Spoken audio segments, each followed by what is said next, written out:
दीदी, आपके भैया की शादी के बाद ये पहला रक्षाबंधन है, कुछ एक्सपेंसिव सा गिफ्ट मांग लेना। हाँ भाभी, आप सही कह रही हो। भाभी कह रही थी इस बार तुम्हारे भैया एक्सपेंसिव सा गिफ्ट देंगे, तो मुझे भी भाभी और भैया के लिए चांदी की राखी और बढ़िया सी मिठाई लेकर आनी चाहिए। सुन रहे हो जी? रक्षाबंधन पर ज्यादा खर्चा करने की जरूरत नहीं है। पता है ना, हाथ टाइट चल रहा है। 500 रुपए से ऊपर 1 रुपया भी आपने दिया ना, तो मुझसे बुरा कोई नहीं होगा।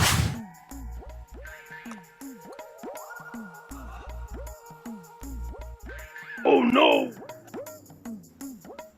अरे दीदी, रुको, ये लिफाफा आप हमारे सामने मत खोलो, बहुत स्पेशल है, इसमें हमारे जाने के बाद खोलना। भाभी तो कह रही थी तेरे भैया बहुत एक्सपेंसिव सा गिफ्ट देंगे, ये तो बहुत हल्का लग रहा है मुझे।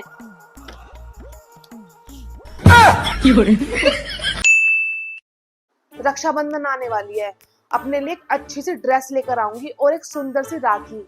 लेकिन नहीं, कमाता धमाता तो है नहीं, पता नहीं पैसे देगा भी या नहीं देगा। एक काम करती हूँ, 50 रुपए की राखी ले आती हूँ। अगर 100 रुपए भी देगा ना, तो 50 रुपए तो बच ही जाएंगे। और हाँ, भाभी को तो मैं पटा कर रखूंगी ताकि इसको अच्छे से लूट सकूं। मम्मी, इससे कह दो उठ जाएगा, सो रहा है अभी तक ये। 5 मिनट और वेट करूंगी, उठता है तो ठीक है, बांध दूंगी राखी, वरना अगर मैं कुछ खा लूंगी ना तो फिर रोता रहियो, मैं नहीं बांधूंगी फिर राखी तुझे।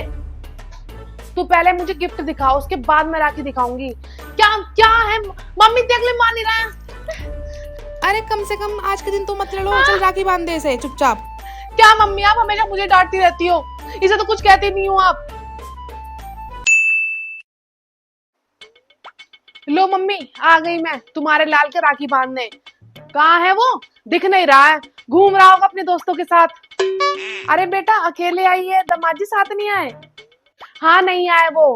पिछली बार आपने उनका मान रखा था, मुझे भी राखी बांधने कुल 500 रुपए दे दिए थे आपने, और उनको तो विदाई दी भी नहीं, उन्होंने तो साफ साफ मना कर दिया है। इसलिए अगर तुम्हें बुलाना है ना उन्हें, तो इस बार की विदाई और पिछली बार की विदाई दे देना, वरना तो उन्होंने साफ साफ मना कर दिया कि मैं नहीं जाऊंगा।